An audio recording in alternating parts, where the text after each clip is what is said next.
अधिक मास 2026 धोंड्याचा महिना. अधिक मासातील 5 महान पर्व. त्या दिवशी करावयाचे दान कोणते? हे दान केल्याने कोणते पुण्यफळ मिळतं?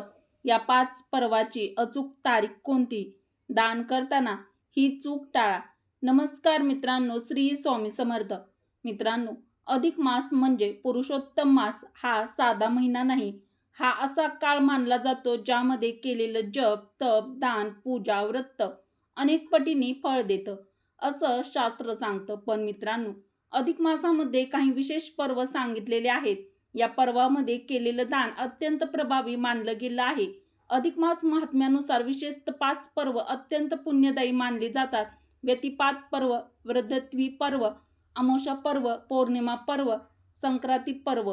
आजच्या या व्हिडिओमध्ये आपण जाणून घेणार आहोत या 5 पर्वाचं महत्त्व काय आहे आणि प्रत्येक पर्वामध्ये कोणतं दान करावं, तसेच त्या दानाचं धार्मिक फळ काय सांगितलं आहे. म्हणून हा व्हिडिओ शेवटपर्यंत नक्की पहा. 17 मे 2026 वार रविवार या दिवशी अधिक मासाची सुरुवात झालेली आहे. मित्रांनो, आपल्या हिंदू धर्मशास्त्रानुसार अधिक मास हा अतिशय पवित्र व अत्यंत शुभ काळ मानला गेला आहे. मित्रांनो, अधिक मासामध्ये येणारी 5 पर्व साधे दिवस नाहीत. धर्मशास्त्रामध्ये या पर्वांना पुण्यकाल म्हटलं गेलं आहे. असं मानलं जातं की या विशिष्ट काळामध्ये ब्रह्मांडातील सात्विक ऊर्जा अत्यंत सक्रिय होतात. म्हणूनच या दिवसामध्ये केलेलं जप, तप, दान, पूजा सामान्य दिवसापेक्षा अनेक पट फलदायी ठरते. काही ग्रंथामध्ये असं सांगितलं आहे की अधिक मासातील या पर्वामध्ये केलेलं एक छोटंसं पुण्यकर्म सुद्धा अनेक जन्माचं पाप कमी करण्याची शक्ती ठेवतं. विशेष म्हणजे ही 5 पर्व फक्त दान करण्यासाठी नाहीत, तर मन शुद्ध करण्यासाठी, अहंकार कमी करण्यासाठी, भगवान विष्णूशी आपलं नातं अधिक दृढ करण्यासाठी मानले जातात. म्हणूनच संत ऋषीमुनी या दिवसांना अत्यंत पवित्र मानायचे आणि शक्य तितका वेळ जप, नामस्मरण, व्रत यामध्ये घालवायचे. आता जाणून घेऊया या 5 पर्वामध्ये कोणतं दान सर्वात प्रभावी मानलं जातं. तर हे अत्यंत शुभ 5 पर्व कधी चालू होणार आहेत, अचूक तारीख जाणून घेऊया. पहिलं पर्व व्यतिपात पर्व. मित्रांनो, व्यतिपात पर्व हे अत्यंत दुर्मिळ आणि प्रभावी पर्व मानलं जातं. धर्मशास्त्रामध्ये असं सांगितलं आहे की या दिवशी केलेलं पुण्यकर्म अनेक पटीने वाढून मिळतं. विशेषतः पितृदोष शांती, ग्रहबाधा कमी होणे, जीवनातील अडथळे दूर होणे यासाठी हे पर्व अत्यंत महत्त्वाचं मानलं जातं. 17 मे 2026 अधिक मासाचा प्रारंभ, 14 जून 2026 अधिक मासाची समाप्ती होणार आहे. अधिक मासातील पहिलं पर्व, त्याची अचूक तारीख व्यतिपात पर्व 27 मे 2026 या दिवशी पंचांगामध्ये व्यतिपात योग आहे. व्यतिपात योग अत्यंत दुर्मिळ योग मानला जातो. या दिवशी केलेलं दान, जप अनेक पटीने फळ देणारं मानलं गेलं आहे. तर अधिक मासातील या अत्यंत दुर्मिळ योगावरती अक्षय पुण्यफळ प्राप्त करून घेण्यासाठी या दिवशी कोणतं दान करावं, चला जाणून घेऊया. तीळ दान. काळे तीळ किंवा पांढरे तीळ दान करणे अत्यंत शुभ मानलं जातं.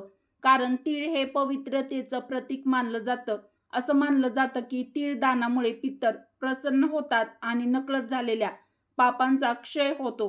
तुम्ही मंदिरात ब्राह्मणांना किंवा गरजू लोकांना तीळ दान करू शकता. दीपदान करणे. अधिक मासामध्ये दीपदानाला खूप जास्त महत्त्व दिलं गेलेलं आहे. या दिवशी तुपाचा दिवा लावणे अत्यंत शुभ मानलं जातं, विशेषतः पिंपळाजवळ. मित्रांनो, अधिक मासामध्ये पिंपळ वृक्षाचं विशेष महत्त्व सांगितलं गेलं आहे. धर्मशास्त्रानुसार पिंपळामध्ये भगवान श्री विष्णूंचा वास मानला जातो. म्हणूनच अधिक मासात पिंपळाची पूजा, प्रदक्षिणा, दीपदान अत्यंत शुभ मानलं जातं. असं म्हणतात की ज्या घरातील लोक श्रद्धेने पिंपळाची सेवा करतात त्या घरात सकारात्मक ऊर्जा वाढते आणि भगवान विष्णूची कृपा प्राप्त होते. विशेषतः अधिक मासामध्ये पिंपळाजवळ तुपाचा दिवा लावणे, जल अर्पण करणे, ओम नमो भगवते वासुदेवाय या मंत्राचा जप करणं अत्यंत पुण्यदायी मानलं गेलं आहे. काही पुराणामध्ये तर असं सांगितलं आहे की पिंपळाची प्रदक्षिणा केल्याने अनेक तीर्थयात्रेचं पुण्य प्राप्त होतं. म्हणूनच अधिक मासात पिंपळ वृक्ष फक्त एक झाड नसून भगवान विष्णूंचं जिवंत स्वरूप मानलं जातं. मंदिरामध्ये तुळशीसमोर दिवा लावल्याने घरातील नकारात्मक ऊर्जा दूर होते असं मानलं जातं. मित्रांनो, अधिक मासामध्ये मंदिरामध्ये आणि तुळशीसमोर दीपदान करण्याला अत्यंत विशेष महत्त्व सांगितलं गेलं आहे. धर्मशास्त्रानुसार तुळस ही भगवान विष्णूंना अतिशय प्रिय आहे.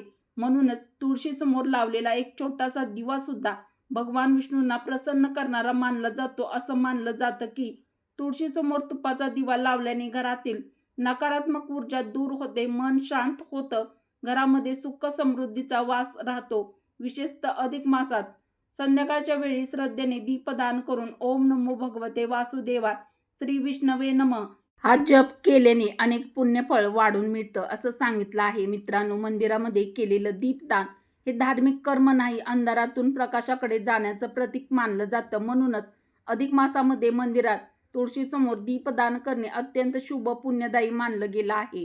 अन्नदान अन्नदान हे सर्व दानामध्ये सर्वश्रेष्ठ दान मानलं जातं. अधिक मासामध्ये भुकेल्या व्यक्तीला अन्नदान करणे सर्वश्रेष्ठ दान मानलं गेलं आहे. गरजू व्यक्तीला गाईला चारा खाऊ घालणे, पक्ष्यांना धान्य देणे हे देखील शुभ पुण्यदायी मानलं गेलं आहे. वैधृती पर्व मित्रांनो, वैधृती पर्व हे देखील अत्यंत गूढ आणि पुण्यदायी पर्व मानलं जातं. काही शुभ कार्यामध्ये हा योग टाळला जातो, पण दान, जप आणि तपासाठी हा योग अत्यंत प्रभावी मानला जातो. वैधृती पर्व 6 जून ते 7 जून 2026 पंचांगानुसार 6 जून सकाळपासून 7 जून पर्यंत हा वैधृती पर्व. विशेषतः दीपदान, तुळशीपूजा, विष्णू नामस्मरण अत्यंत पुण्यदायी मानलं जातं. या दिवशी कोणतं दान करावं? वस्त्रदान. गरजू लोकांना वस्त्रदान करणे सर्वात पुण्यदायी मानलं जातं. विशेषतः पांढरे वस्त्र, पिवळे वस्त्र दान केल्याने भगवान विष्णूंची कृपा प्राप्त होते असं मानलं जातं. जलदान.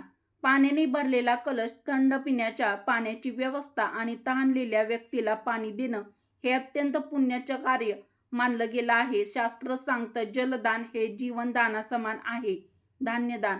तांदूळ, गहू, डाळी धान्यदान केल्याने घरात अन्नाची कमतरता राहत नाही असं मानलं जातं. अमावस्या पर्व मित्रांनो, अधिक मासातील अमावस्या ही पितृकार्यासाठी अत्यंत महत्त्वाची मानली जाते. या दिवशी पितर पृथ्वीवर येऊन आपल्या वंशजाकडून तर्पण आणि दानाची अपेक्षा करतात असं मानलं जातं. अमावस्या पर्व 14 जून ते 15 जून 2026. अमावस्या तिथी 14 जून दुपारपासून सुरू होऊन 15 जून सकाळपर्यंत आहे. या दिवशी कोणतं दान करावं? काळे तीळ. अमावस्येला काळ्या तिळाचं विशेष महत्त्व सांगितलं गेलं आहे.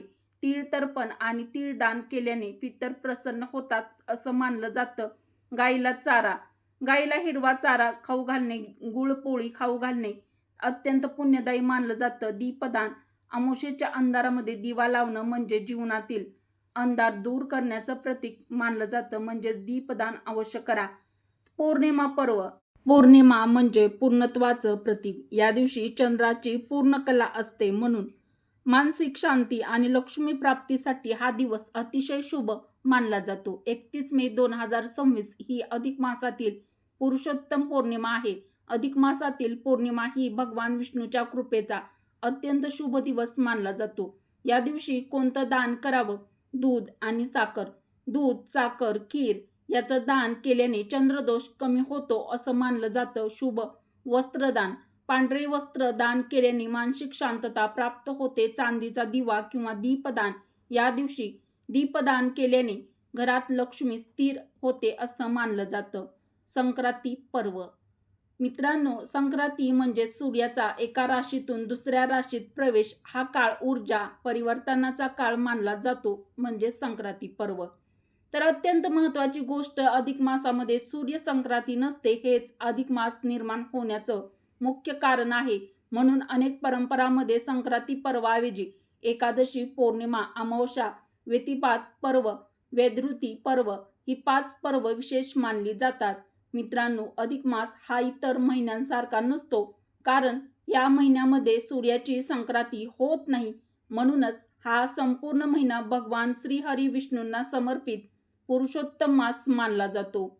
मित्रांनो, अधिक मासामध्ये सूर्य संक्रांती नसली तरी या महिन्यातील एकादशी, पौर्णिमा, अमावस्या, व्यतिपात, वैधृती हे 5 पर्व अत्यंत पुण्यदायी मानले जातात. या दिवशी केलेलं दान अनेक पटीने फलदायी मानलं जातं. गूळ आणि तीळ दान.